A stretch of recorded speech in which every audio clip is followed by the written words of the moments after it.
Welcome to another episode of the Freedom Filled Life. We're doing another historical markers, and today we're looking at the rest of the Cherokee County, standing here on the border of Alabama and Georgia. Just right across the road from me is the Chattooga County sign and the Welcome to Georgia sign. But we're today looking at Cherokee, Alabama. This marker is for Cherokee County's Paul Revere. On the night of May 2nd, 1863, John H. Wisdom passed through Spring Garden on his way to warn Rome, Georgia about approaching U.S. troops. Wisdom, originally from Rome, Georgia, lived near Gadsden, which was part of Cherokee County at the time.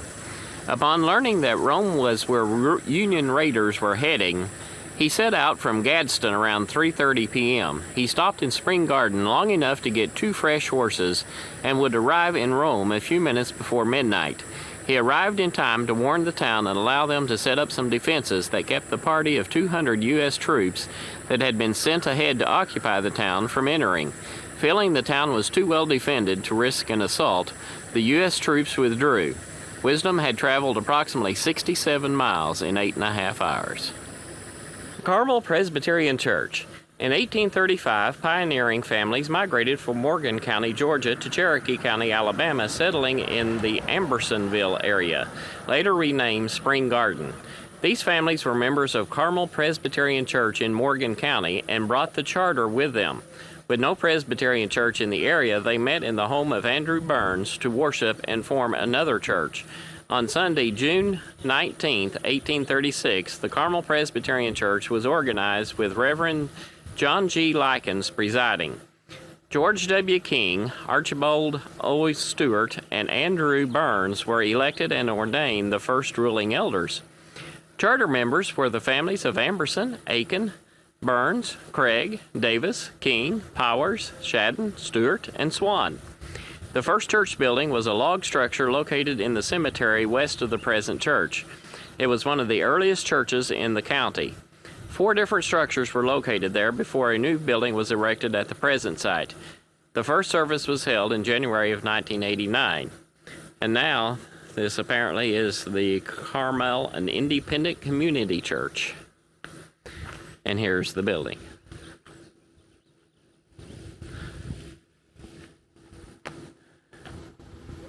The Ladiga Cavalry Skirmish of October 28, 1864. Last fighting between armies of Hood and Sherman was here. Ferguson turned back Kilpatrick's larger force. These 2 armies had fought all summer from Chattanooga to Atlanta, west to here. To split south, Sherman turned, led Union forces in march to sea. Hood withdrew to reoccupy Tennessee, fighting battles of Franklin and Nashville. And as you can see, this marker is here in this cemetery.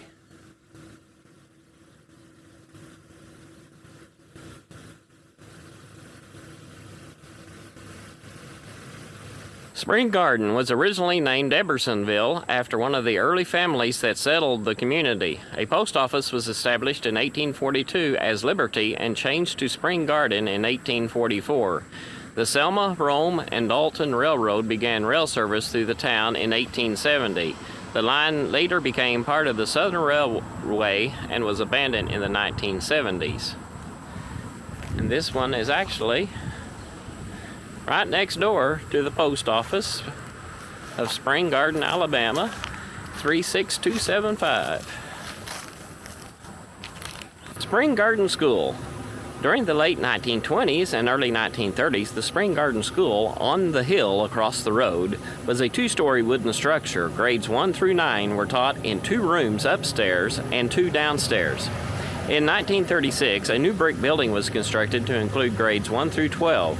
The new school came with an indoor basketball court, the community's favorite spectator sport. On December 6, 1945, this building was destroyed by fire. Classes were held in the vocational building and churches in the community. Spring Garden School was rebuilt in 1947 and still educates the youth of our community today.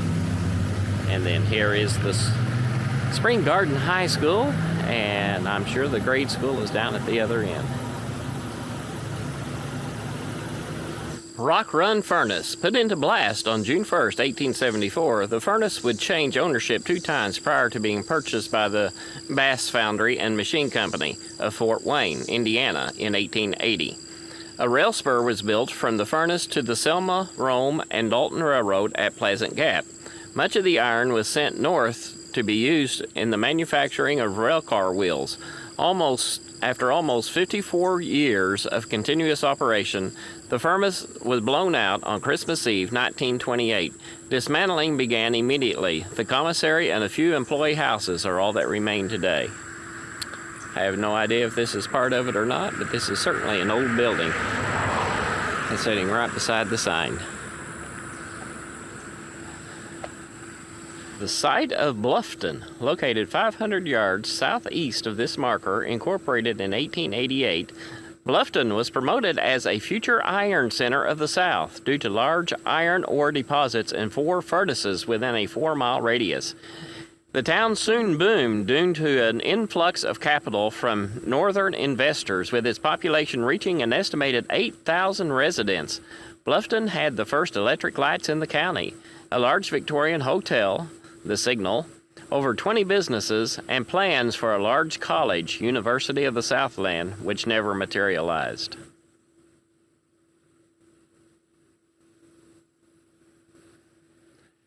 And it looks like the town has disappeared. This marks where Glenn N.B. Forrest, with 322 men, captured Colonel A.D. Streight with 1,466 men, May 3rd, 1863. And down on the ground, we have May 2nd, 1863, Emma Sampson piloted General Bedford Forrest to a ford on Black Creek, saving the general valuable time in his pursuit of Colonel Abel Streight.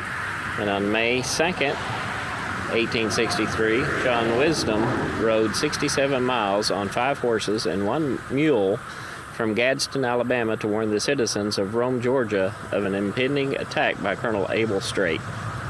Here's Emma Sampson, an Alabama heroine. Emma Sampson, from 1847 to 1900, is remembered in Alabama as a heroine for aiding Confederate General Nathan Bedford Forrest during Union Colonel Abel B. Straight's raid through northern Alabama. Sampson's assistance led to Forrest's capture of Streight and his large Union raiding party near Cedar Bluff in the spring of 1863. Emma Sampson was born on June 2nd, 1847, near the small town of Social Circle, Georgia, to Micajah and Lavina Van Sanson, a niece of influential Cherokee leader James Van. When Emma was 5 years old, her parents moved the family, which would include 12 children, to a farm outside the town of Gadsden, Alabama. Emma's father died 6 years later on Christmas Eve. The story of Sampson's actions during Straight's raid on April 19th through May 3rd, 1863, is part of Alabama history and part myth. Although she did aid Forrest in locating a crossing on Black Creek, some of the details, particularly alleged conversations between Sampson and the cavalry commander, have undoubtedly been dramatized. On the afternoon of May 2nd, Streight and 1,700 infantry, many mounted on mules, crossed Black Creek, located 3 miles from Gadsden, ahead of Forrest, and destroyed the only local bridge, thus impeding the Confederate pursuit. Unable to use the bridge to cross the swollen creek, Forrest rode to a nearby home to find someone knowledgeable about the local terrain and came upon 16-year-old Sampson. According to an account published in the Jacksonville Republican, 1 week later, Sampson volunteered to guide Forrest to a nearby ford. Initially, her mother objected to the idea of her daughter being escorted by a group of strangers, but Forrest was well known and respected, and Sampson's mother dropped her objections. With Sampson's guidance, Forrest located the ford, crossed it, and caught up with the Union forces. While escorting the general, Sampson reportedly faced enemy fire that ceased after the Union soldiers discovered that they had been firing upon a teenage girl. Sampson's actions directly helped Forrest capture Streight and his raiders near Cedar Bluff the following day. By aiding the Confederate general, Sampson risked possible retribution for herself and her family from the Union soldiers had they escaped capture. At the time of the raid, her brother, who had been wounded in battle while serving in the Confederate Army, was at home recuperating from his injuries. His presence, in addition to her actions, would have certainly stirred the interest of the raiding party. That potential sacrifice made Sansom an enduring heroine of the Confederacy for generations. In October 1864, Sansom married farmer Christopher B. Johnson. Around 1868, they moved to Upshur County, Texas, and the remainder of Sampson's life was spent primarily rearing the couple's 7 children and running her household. In 1887, Johnson died and Sansom never remarried. Years after the war, Sansom's account of the events were published after she was sought out by journalists and Confederate veterans. She passed away on August 9, 1900, and was buried in Little Mound Cemetery in Upshur County. Sampson's legacy has endured an idealized representation of a feminine heroine defending the Confederacy. Her association with General Forrest further cemented her distinction as a heroine of the South, and in 1906, the Gadsden chapter of the United Daughters of the Confederacy elected a monument honoring her Civil War contributions. The base of the statue contains a carving of Sansom's accompanying Forrest on horseback. In the 1920s, the town named a high school in her honor. She was also the subject of a poem written by John Trotwood Moore. A chapter of the Sons of Confederate Veterans in Alabama bears her name. Nathan Bedford Forrest, born Chapel Hill, Tennessee, July 13, 1821, died Memphis, Tennessee, October 29, 1877. Nathan Bedford Forrest, a name that struck dread to his enemies and which was revered by his men. He was arguably the greatest cavalryman during the War of Northern Aggression, or what is commonly known as America's Civil War. There were many other notable cavalrymen, like the dashing J.E.B. Stuart, John Mosby, Wade Hampton, John Hunt Morgan, and Robert E. Lee's nephew, Fitzhugh Lee. On the Union side, George Armstrong Custer, the youngest brigadier general, was a bold and often reckless cavalryman, and John Buford, who probably saved the Union Army at Gettysburg. All were great horsemen who feared no danger and did great service for their respective armies. However, Nathan Bedford Forrest stands alone. His exploits created a legend in both North and the South. And then there's a whole lot more to this marker. I suggest you pause and read this. That's a lot of reading. This is apparently the Straight's Raid surrender site, May 3rd, 1863. Here we have invasion, ends, and surrender of the Forrest Streight Raid. May 3rd, 1863, Confederate General Nathan Bedford Forrest and 500 cavalrymen captured Union Colonel Abel Streight and 1,500 of his mounted infantry here at the Lawrence Farm. Forrest began his pursuit of Streight on April 28th as the Yankees traveled on mules east across Alabama near Tuscumbia. Straight's goal was to invade Rome, Georgia, and destroy the rail connections, cannon foundry, and military warehouses located in that city. By the morning of May 3rd, Straight's forces had been relentlessly harassed by Confederate cavalry for several days. With lack of sleep and realization that capturing Rome could not be accomplished, Streight met with Forrest near this site and negotiated a surrender of his entire force. In order to make his small command appear larger, Forrest used local geography and some psychological trickery to force Streight to agree to surrender. A nearby round knoll, now occupied by the Lawrence family cemetery, allowed Forrest to alternatively bring forward portions of his command from concealment. Then he had those same soldiers, including some cannons, move around to the back of the knoll, change uniforms, and return.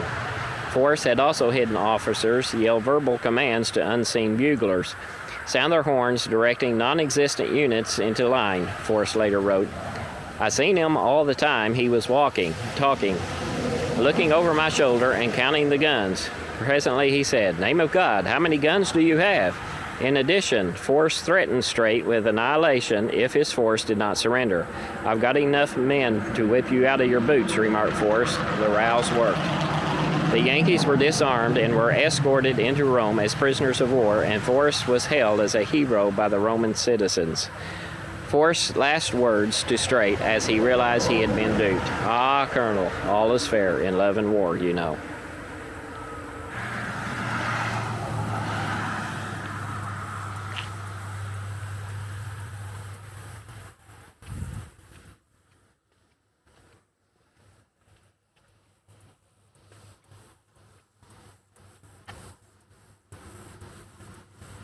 Well, that was some of the history of Cherokee County in Alabama. I hope you enjoyed the history, and stay tuned for more episodes.